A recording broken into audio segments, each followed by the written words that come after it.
I'm at the top of the world's busiest international airport. This is incredible.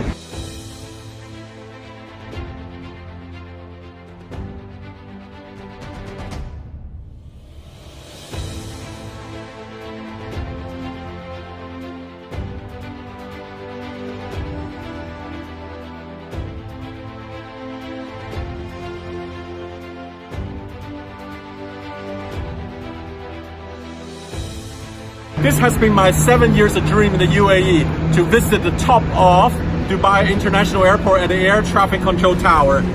This is Dubai International Airport. Moves the most Airbus 380s, Boeing 777s and the heavy aircraft from here. My job for the last 18 years, and believe me, I still crave for more actually. And this is my team over here that I'm proud of it. I work with them every day and I'm proud with the work that they do on a daily basis. Mr. Ibrahim Ali, thanks for inviting me to the tower. It's incredible looking all this movement there. Like we can see 4 A380s now on lineup, 777. You had about 20-30 heavies currently on the runway area moving. Tell me about how Dubai started, and tell me more about Dubai Air Navigation Services. Well, first of all, Sam, thank you for being here in Dubai Tower. Dans, we're providing the service since from 1960s, and we've been independent as an independent air navigation service provider from 2007. You were an air traffic controller for over 15 years. So tell me about what changes you saw through. For 26 years service in the aviation.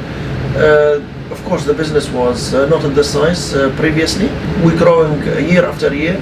Today in Dubai International, as you can see, we handle more than around 1,200, 1,300 movements a day. Our vision is to transform the sky. Our mission is to provide safe and efficient air traffic services. I want to know, what's your secret of running this business, air traffic control business? Well, the secret in aviation, the entire aviation in Dubai, is the leadership. Under leadership of Sheikh Ahmed bin Saeed, we have clear vision and clear mission, and we have the right support to provide the right services for our customer. We have the best equipment, we have the right procedure, and we have the best people to provide and deliver this service to our client. My name is Thani Al-Thani. I'm the head of air traffic control services at Dubai International Airport. I work for Dubai Air Navigation Services. We have 6 working positions, controller setting. We have for each runway we have a dictated controller, and we have 2 ground movement controllers, and we have a planner position, and we have a duty manager that's always 24/7 looking at the team. This is the active control room, so we better keep our volume low and stay quiet as controllers are working very important business here.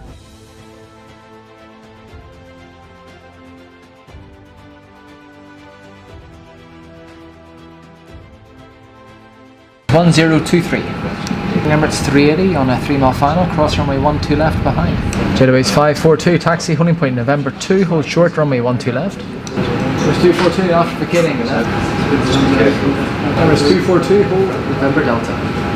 Firm after crossing, turn right onto Mike, hold at Mike Bravo. Sky Dubai 3, Charlie Kilo, good afternoon, hold at Lima 3 Alpha, I'll call you back. Virgin 1360 degrees at 7, runway 30 right, clear for takeoff. Sky Dubai 305, ready for departure, confirmed. Sky Dubai 305 via November 9, line up and wait runway 30 right.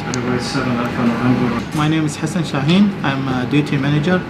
I'm taking care about this watch is an eWatch, looking after the safety and operation at eWatch. This afternoon we are operationally on 3-0 configuration. We're using 3-0 left and 3-0 right, and the weather is visibility looking good at the moment, so we're running under normal operation.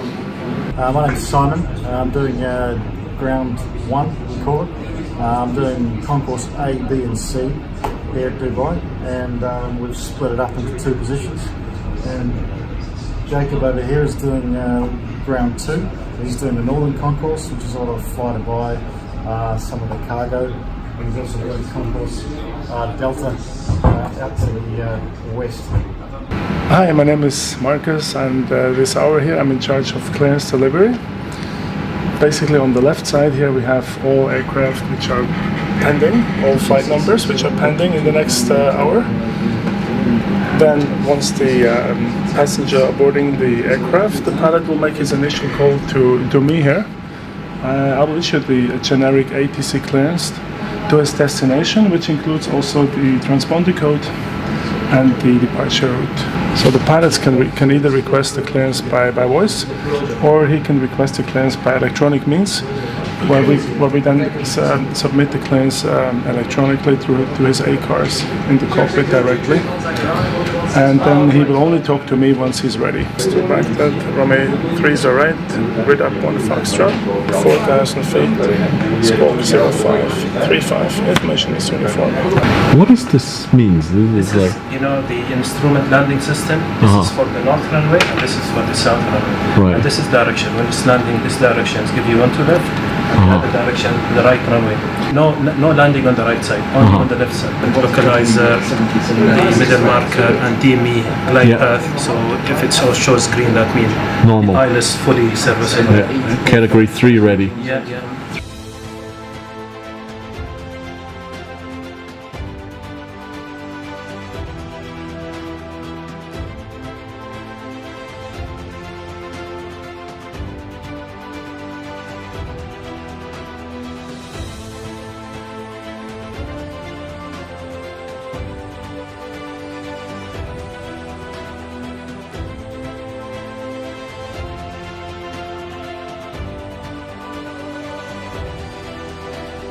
Hi, good morning. My name is Umran Ahli. I'm head of ATC Al Maktoum International, Dubai World Central. Follow me, I'm going to take you to the level 24 operation room.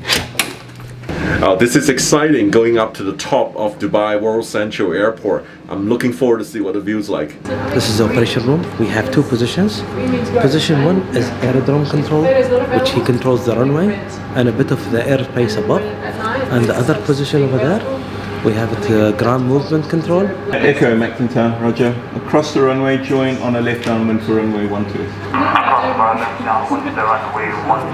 Tango 7 Romeo Alpha Kilo, roger. Via Victor 1, line up and wait, runway 12. Via Victor 1, line up and wait, runway 12. Welcome to 1 level below the operation room. This room basically is used for our air traffic controllers when they have a break, so just to have a rest facility before they come and take over again in the tower. I would like to give you a brief of the expansions of Al Maktoum International Airport, Dubai World Central. Currently we're using single runway, and the future plan we will have 5 runways to that direction. So moving on from the 5 runways, I would like to show you the location of the airshow, where all the statics and display aircrafts will be parking over there. Then I would like to show you the business jet, the VIP, the terminal, that's what it's called. This is the passenger terminal down here, and it's been expanded to cope with a bigger number of passengers per year. And on the other side of the airfield, it's basically the international cargo. If you see the Emirates Cargo, the Emirates Flying Training Academy is established over there as well. My name is Abdullah Al-Arimi, head of Dubai Approach Control Room. I will take you now to inside the Dubai Approach Control Room. Welcome.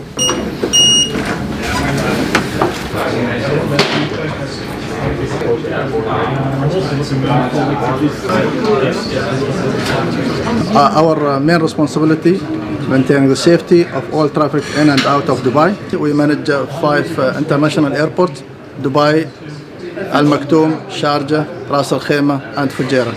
So Abdullah, am I right? Let's say you manage the departure sector and the approach sector. So let's say a plane coming in to Dubai, for example, and anything below 1,500 feet you will hand over to Dubai Tower. And equally, anything, a plane departing out of Dubai, anything above 1,500, they will hand over from the tower to departure to you. Correct, that's correct. Now, sir, you saw our approach control room. Yeah. Now I will show you the contingency approach control room, our backup facility. You have a backup facility? That's right. Let's check it out. Down here. You see the same screen and everything is ready. Exactly. This is the identical room to our main room. Also the arrival section with the 3 position, exactly as we have it in the main room. That's exactly the key thing. Is exactly continuity. That's right. No interruption.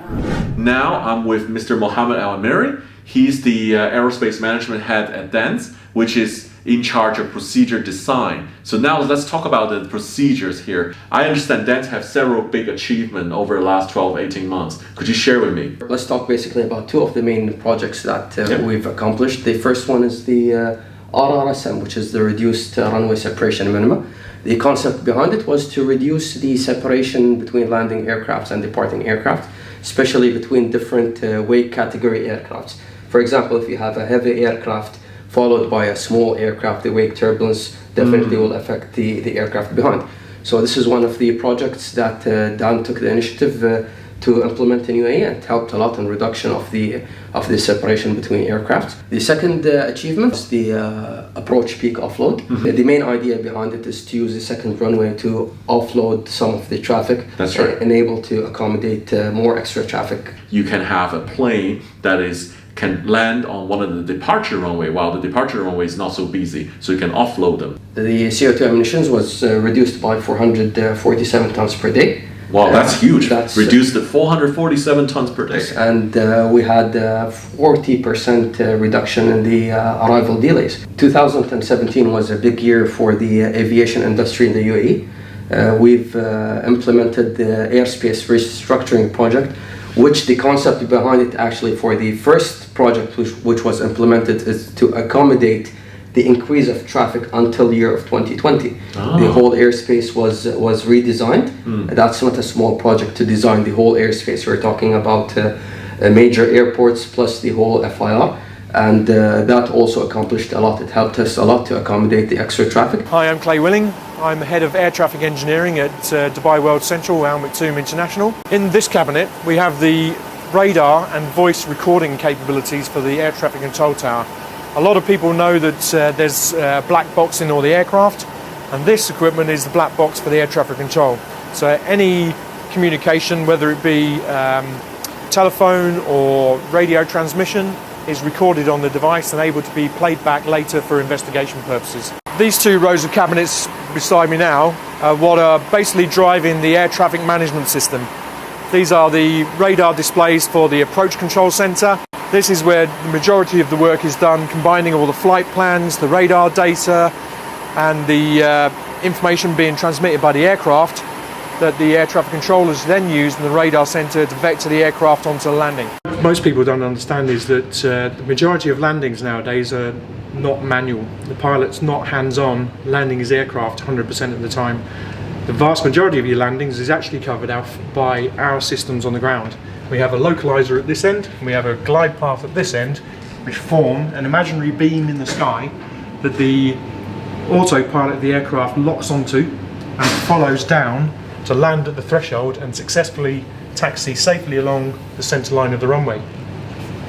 So nowadays, if you've got a nice smooth landing, it's probably down to my equipment being finely tuned and calibrated so it's nice and smooth when you hit the ground.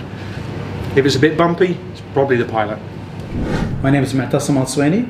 I'm the Head of Operation Training and Standards in Dubai Navigation Services. We're responsible for all aspects of training related to air traffic services. Tell me more about this training. Well, we've got foundation, rating and qualification training within the organization. The students start with the classroom or the theory, where they get taught all of the procedures, and then they move into the simulator phase to actually practice what they've learned from the procedures. They will be monitored by instructors, and upon successful completion of their simulator phase, they move on to the live training, where they will be monitored by also on-job training instructors. So Sam, I'd like to invite you to see one of our simulator sessions. Oh yeah, it's in here? Yes, sir. Let's go. Yes. So do you guys have any cadet program for entry-level people who aspire to be an air traffic controller? Yes, we do. We created internal development training programs for young UAE nationals who are seeking to become future air traffic controllers and air traffic service electronics personnel. We've just reached the tower simulator, one of them. Oh, the inside is a simulator here. Exactly. Let's go check it out. Yes.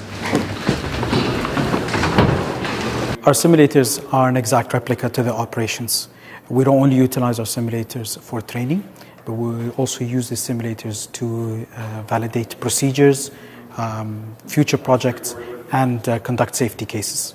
Hello, my name is Paul Kirk. I'm a Dubai Tower training specialist.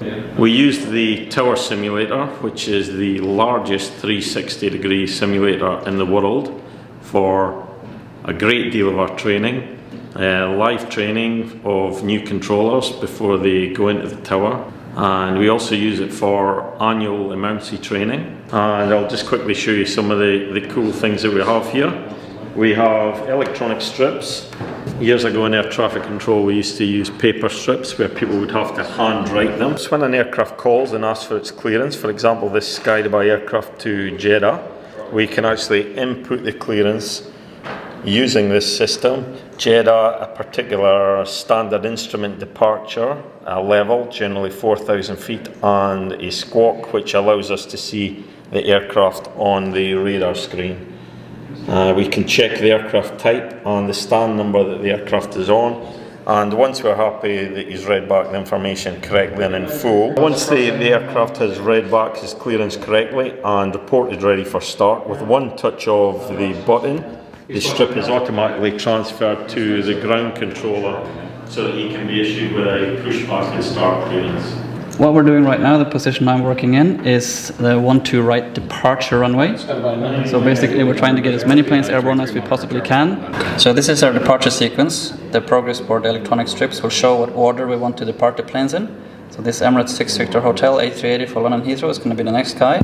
He's been given the clearance to line up. As we can see him out the window, he's lining up for 6 Victor Hotel 08015 runway 1 right. 6 Victor Hotel is 380, it's just airborne. You can see him on the departure radar. That's the target showing up. You can see the altitude. Yeah, it's 600 feet right now. 600 feet climbing, and the G is the ground speed of 168 knots, increasing. So the next thing to do now, once this 380 is airborne, I don't need to talk to him anymore. I can transfer him to the departure radar. That will bring him further on. We have a 6 Victor Hotel, contact departure 121.025. Emirates 15, clear for takeoff, runway 12 right. This is amazing. This is the Tower Simulator in dance. A gift and surprise from the Dubai Air Navigation Simulator at Dubai. Oh my god, Dubai snowing. This is amazing.